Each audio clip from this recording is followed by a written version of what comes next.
Hi అండి, నేను మీ Deepthi. Welcome back to mom's kitchen. అందరు ఎలా ఉన్నారండి? నేనైతే చాలా బాగున్నాను, మీరు కూడా బాగున్నారు అనుకుంటున్నాను.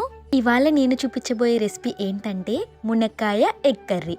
మీలో మునక్కాయ ఎగ్ అంటే ఎంతమందికి ఇష్టం చెప్పండి. నాకైతే వన్ ఆఫ్ మై ఫేవరెట్ కర్రీస్లో ఇది కూడా ఒక కర్రీ అని చెప్తాను. ఈ ఎగ్ అలాగే మునక్కాయ చాలా సింపుల్గా చేసేవచ్చండి. ఇంకా లేట్ చేయకుండా ప్రాసెస్లోకి అయితే వెళ్ళిపోదాము. దీనికోసం ముందుగా అయితే ఒక 3 ఆనియన్స్ తీసుకోవాలండి. ఆనియన్స్ ఇలా మీడియం సైజ్ ముక్కల కింద కట్ చేసుకుని పేస్ట్ చేసుకోవాలి.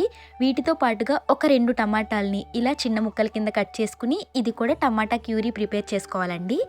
దీంతో పాటుగా ఒక 4 లేదా 5 పచ్చిమిరపకాయలని ఇలా పొడుగ్గా కట్ చేసుకోవాలి. వీటితో పాటుగా మరీ లేతగా కాకుండా మరీ ముదురుగా కాకుండా మీడియం సైజులో ఉంటాయి చూడండి మునక్కాయలు, అవి కూడా తీసుకుని ఇలా మీడియం సైజ్ ముక్కల కింద కట్ చేసుకోవాలి.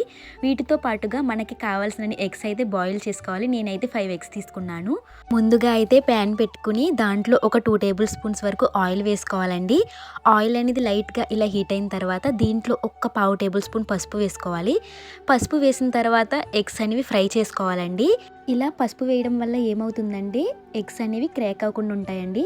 చూసారు కదా, ఈ విధంగా ఫ్రై చేసుకోవాలి. ఎగ్స్ అన్నీ కూడా ఈ విధంగా ఫ్రై అయిన తర్వాత దీంట్లోనే మనం ముందుగా పేస్ట్ చేసుకున్న ఆనియన్స్ ఉన్నాయి కదండి, ఆనియన్ పేస్ట్ వేసుకుని బాగా ఫ్రై చేసుకోవాలి. మంటని లో టు మీడియం ఫ్లేమ్లో పెట్టుకుని అయితే ఫ్రై చేసుకోవాలండి. ఆనియన్స్ ఇలా కొంచెం ఫ్రై అయిన తర్వాత దీంట్లోనే కట్ చేసుకున్న పచ్చిమిరపకాయలు కూడా వేసుకుని ఫ్రై చేసుకోవాలండి. ఇవి మొత్తం కొంచెం ఫ్రై అయిన తర్వాత దీంట్లోనే ఫ్రెష్గా గ్రైండ్ చేసుకున్న అల్లం వెల్లుల్లి పేస్ట్ 1 టేబుల్ స్పూన్ వేసుకోవాలండి. గుర్తుపెట్టుకోండి, ఫ్రెష్గా గ్రైండ్ చేసుకున్న అల్లం వెల్లుల్లి పేస్ట్ మాత్రమే యూజ్ చేయాలి. అల్లం వెల్లుల్లి పేస్ట్ కొంచెం పచ్చివాసన పోయే వరకు ఫ్రై చేసుకోవాలండి. ఇప్పుడు మంటని లో ఫ్లేమ్లో పెట్టుకుని దీంట్లోనే టమాటా క్యూరీ కూడా వేసుకుని బాగా ఫ్రై చేసుకోవాలి. టమాటా పేస్ట్ కూడా కొంచెం ఫ్రై అయిన తర్వాత ఆయిల్ అనేది బయటకు వస్తుందండి. ఆయిల్ అనేది బయటికి తేలినప్పుడు మనం ఒక 2 టమాటాలని చిన్న చిన్న ముక్కల కింద కట్ చేసుకుని అవి కూడా యాడ్ చేసుకోవాలి. అవి కూడా వేసుకుంటే కర్రీ చాలా బాగుంటుందండి. మొత్తం పేస్ట్ కాకుండా ఇలా కొన్ని ముక్కలు విడిగా వేసుకోండి, బాగుంటుంది. ఇవి కూడా వేసుకున్న తర్వాత మంటని లో ఫ్లేమ్లో పెట్టుకుని బాగా ఫ్రై అవనివ్వాలి. ఇది ఇలా ఫ్రై అవుతూ ఉండగా దీంట్లోనే కట్ చేసుకున్న మునక్కాయలు కూడా వేసుకోవాలండి.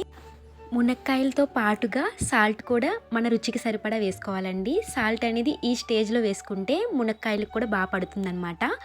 సాల్ట్ వేసిన తర్వాత మొత్తం బాగా మిక్స్ చేసుకోవాలండి. ఇప్పుడు దీంట్లోనే ఇంట్లో ప్రిపేర్ చేసుకున్న గరం మసాలా 1 టేబుల్ స్పూన్ వేసుకోవాలి. దీంతో పాటుగా ఒక 1/2 టేబుల్ స్పూన్ వరకు ధనియాల పొడి వేసుకోవాలండి.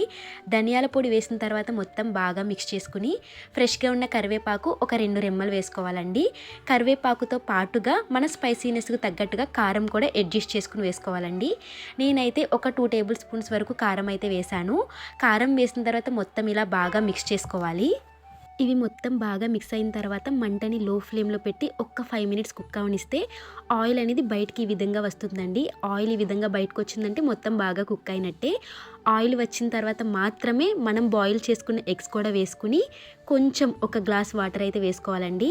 వాటర్ అంతా వేసి మొత్తం బాగా మిక్స్ చేసి ఒక్క 10 నిమిషాలు మంటని హై ఫ్లేమ్లో పెట్టి కుక్ చేశారంటే ఎగ్ అలాగే మునక్కాయ కర్రీ అయితే రెడీ అయిపోయినట్టేనండి. అంతేనండి, చాలా సింపుల్గా ఉంటుంది, కమ్మగా కూడా ఉంటుంది. ఇంకా లేట్ చేయకుండా ఈ రెసిపీ అయితే మీరు కూడా ఫాస్ట్గా ట్రై చేసేయండి. అలాగే చెప్పడం మర్చిపోయానండి, ఒకవేళ కొత్తిమీర ఉంటే లాస్ట్లో కొంచెం వేసుకోండి, బాగుంటుంది. నా దగ్గర అయితే ప్రెజెంట్ అవైలబుల్గా లేదు, అందుకే నేనైతే వేయలేదు. అంతేనండి, మరి మళ్ళీ కలుద్దాం. అన్నట్టు ఇంకా మీకు ఎలాంటి రెసిపీస్ కావాలో కమెంట్ సెక్షన్లో నాతో అయితే షేర్ చేసుకోండి. మళ్ళీ న్యూ రెసిపీతో మీ ముందుకైతే వచ్చేస్తాను. Bye bye.